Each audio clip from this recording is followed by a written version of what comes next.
Dia berinfak 1.000 ringgit, berarti dia mempunyai 1.000 ringgit atau lebih.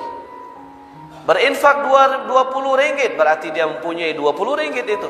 Apa yang dia infakkan berarti itu yang dia punya. Itu yang zahir. Dengan yang batin bagaimana? Apa yang terkeluarkan, dia infakkan, lisannya berbicara menggambarkan apa yang dia punya. Ketika dia sombong berarti hatinya sakit. Ketika mulutnya berbohong berarti dalam hatinya ada sifat bohong. Ketika memfitnah dalam hatinya ada sifat fitnah. Ketika lisannya menyakiti hati seorang maka dalam hatinya mempunyai hati yang tidak baik. Ya. Jadi apa yang dikeluarkan dari mulutnya itulah gambaran hatinya.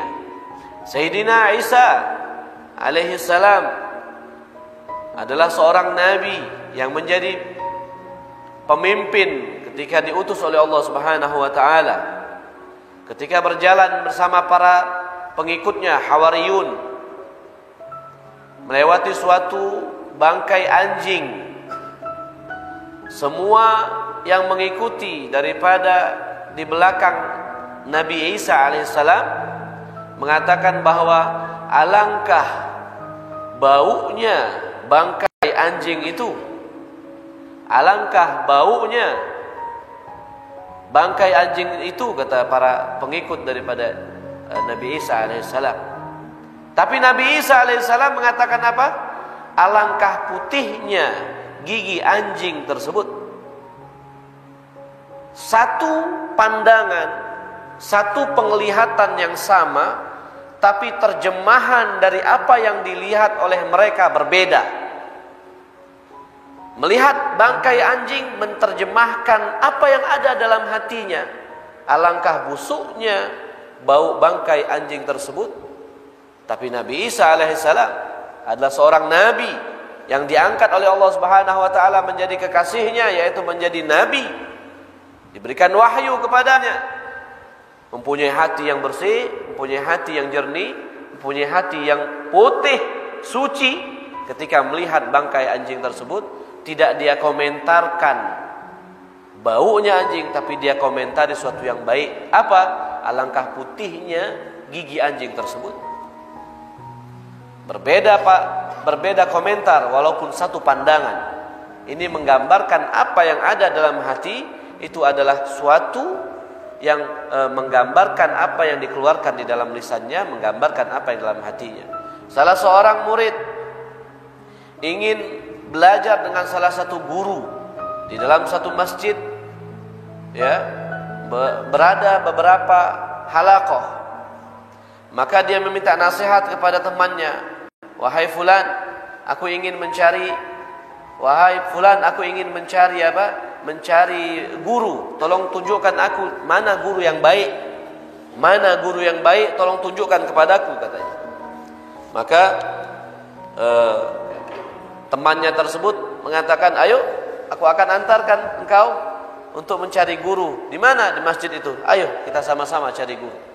Tapi engkau nilai sendiri mana yang kau pilih guru tersebut.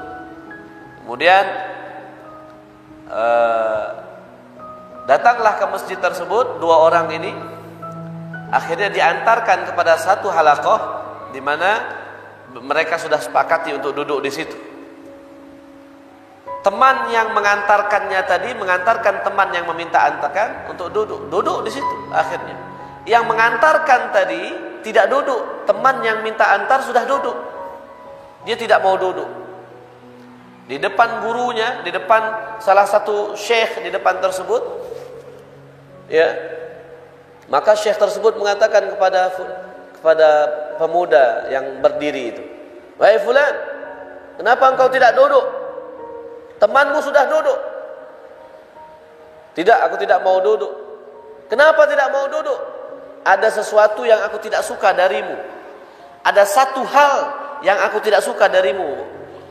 Oleh karena itu, aku tidak duduk, katanya. Maka si guru ini langsung apa yang dia katakan?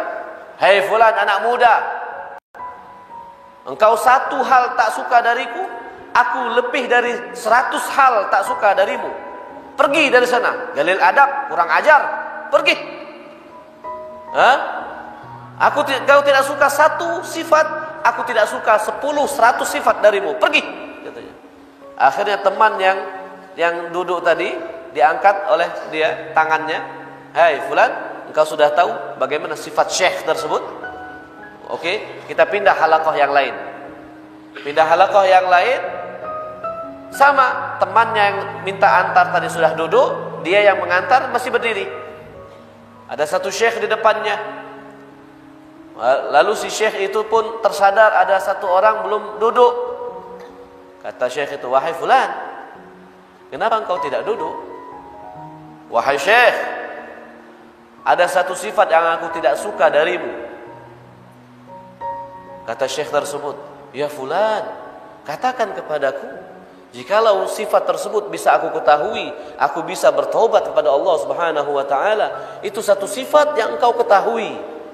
Itu satu sifat yang engkau tidak ketahui, engkau tidak suka. Bagaimana jikalau semua sifat burukku ini Allah tampakkan kepadamu? Pasti engkau tidak mau melihat wajahku lagi. Terima kasih wahai pemuda, engkau mengingatkanku sifat yang jahat, sifat yang jelek. Terima kasih banyak. Jazakallah khair. Dengan itu aku bisa membenahi, merubah diriku. Silahkan duduk di sini.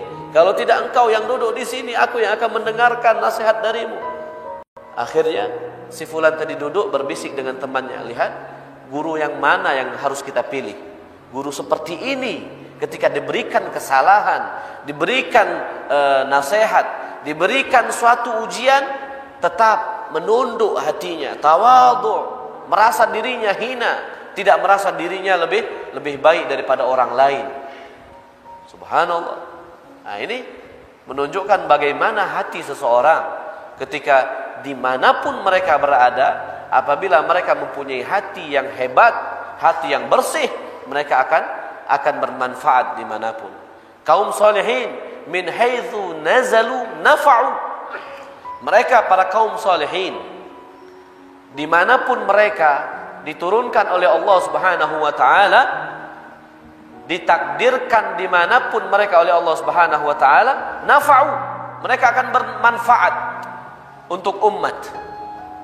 Apa yang memberikan manfaat kepada mereka? Apa